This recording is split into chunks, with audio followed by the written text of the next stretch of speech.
Let's make a cute crochet heart today. അതിന് വേണ്ടിയിട്ട് യാണ് ഹുക്കും എടുക്കുക. നമുക്ക് ആദ്യമായിട്ട് ചെയ്യേണ്ടത് മാജിക് റിംഗ് ആണ്. ഇതുപോലെ നമ്മുടെ 2 ഫിംഗേഴ്സിൽ ഇതുപോലെ ചുറ്റി കൊടുക്കുക. അവിടെ ഒരു എക്സ് ഷേപ്പ് ഉണ്ടാക്കിയെടുക്കണം. എന്നിട്ട് മുകളിലുള്ള ഈ യാണ് അടിയത്തെ യാണിനെ ഇതുപോലെ ഹുക്ക് കൊണ്ട് വലിച്ചെടുക്കുക. അപ്പോൾ നമുക്കവിടെ ഒരു റിങ് കിട്ടുന്നുണ്ട്. ആ റിങ്ങിൽ 3 ചെയിൻസ് ഇട്ട് കൊടുക്കുക. ഇനിയുള്ള സ്റ്റെപ്പ് എന്ന് പറഞ്ഞാൽ 3 ട്രബിൾ ക്രോഷ്യ മാജിക് റിങ്ങിലോട്ട് ചെയ്ത് കൊടുക്കുകയാണ്. അപ്പോൾ ഇതുപോലെ ഹുക്ക് യാണിൽ ചുറ്റിയിട്ട് ഈ ലൂപ്പിൻ്റെ ഉള്ളിലൂടെ ഇട്ട് ആ യാൺ പുറത്തെടുത്തിട്ട് ആദ്യം 2 ലൂപ്പിലൂടെ എടുക്കുക. പിന്നെ അത് കഴിഞ്ഞിട്ട് നെക്സ്റ്റ് 2 ലൂപ്പിലൂടെ എടുക്കുക. പിന്നെ ലാസ്റ്റായിട്ട് അടുത്ത 2 ലൂപ്പിലൂടെ, അതായത് 3 times 2 loops അങ്ങനെ എടുക്കുക. അപ്പോൾ നമുക്ക് ഒരു ട്രബിൾ ക്രോഷ്യ കിട്ടും. അങ്ങനെ 3 ട്രബിൾ ക്രോഷ്യയും ഇതുപോലെ ആ മാജിക് റിങ്ങിലോട്ട് ചെയ്തെടുക്കുക.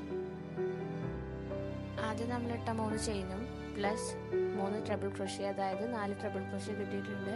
ഇനി മാജിക് റിങ്ങിലോട്ട് ചെയ്യേണ്ടത് 4 ഡബിൾ ക്രോഷ്യ ആണ്. ഡബിൾ ക്രോഷ്യ ചെയ്യാൻ ആദ്യം യാൺ ഓവർ, എന്നിട്ട് ആ മാജിക് റിങ്ങിൻ്റെ ഉള്ളിലൂടെ ഇട്ടിട്ട് വീണ്ടും യാൺ പുറത്തെടുത്ത് ആദ്യം 2 ലൂപ്പിലൂടെ എടുക്കുക. പിന്നെ വീണ്ടും 2 ലൂപ്പിലൂടെ എടുക്കുക. അപ്പോൾ നമ്മുടെ ഒരു ഡബിൾ ക്രോഷ്യ ആയിട്ടുണ്ട്. അതുപോലെ ബാക്കി 3 കൂടെ ആ മാജിക് റിങ്ങിലോട്ട് ചെയ്തെടുക്കുക. ആഫ്റ്റർ ദാറ്റ് 2 ചെയിൻ ഇട്ട് കൊടുക്കുക. പിന്നെ മാജിക് റിങ്ങിലോട്ട് 4 ഡബിൾ ക്രോഷ്യ ചെയ്യുക.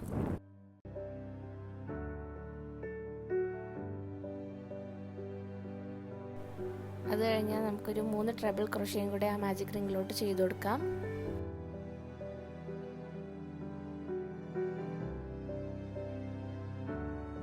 And then we have to chain 3. ഫൈനലായിട്ട് സ്ലിപ്പ് സ്റ്റിച്ചും കൂടെ ചെയ്യണം. അത് മാജിക് റിങ്ങിലോട്ടാണ് ചെയ്യുന്നത്.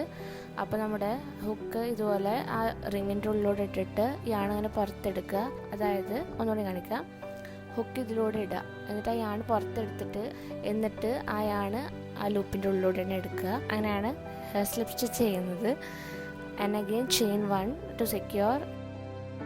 പിന്നെ ആ യാണൊന്ന് കട്ട് ചെയ്യുക, എന്നിട്ടൊന്ന് വലിച്ചു കൊടുക്കുക. ഇനി നമുക്ക് ഇതുപോലെ 2 യാൺ ടെയിൽസ് കാണാൻ പറ്റും. അതിൽ നമ്മുടെ ആ സ്റ്റാർട്ടിങ് ടെയിൽ ഉണ്ടല്ലോ, അതെടുത്തിട്ട് ഇതുപോലെ പുറത്തിട്ട് അതൊന്ന് ടൈറ്റ് ചെയ്ത് കൊടുക്കുക. അപ്പോഴാണ് നമ്മൾ ആ ഹാർട്ട് ഷേപ്പിലോട്ട് എത്തുള്ളൂ. അത് മാക്സിമം ടൈറ്റ് ചെയ്യുക. അങ്ങനെ ആ 2 ടെയിലും കൂടെ ഒന്ന് ഇതുപോലെ കെട്ടി കൊടുക്കുക. എന്നിട്ട് അത് കട്ട് ചെയ്ത് കഴിഞ്ഞാൽ അവിടെ ഒരു ഫിനിഷിങ് കിട്ടും. ആഫ്റ്റർ ഓൾ ദിസ് നമുക്ക് ഒരു ക്യൂട്ടായിട്ടുള്ള ടൈനി ക്രോഷ്യ ഹാർട്ട് കിട്ടും. ഇത് ബാഗ്സിലോ അല്ലെങ്കിൽ ഡ്രസ്സസിലൊക്കെ പിൻ ചെയ്തിട്ടൊരു ബ്രോച്ചായിട്ടും യൂസ് ചെയ്യാം. That's all for today. See you in the next video.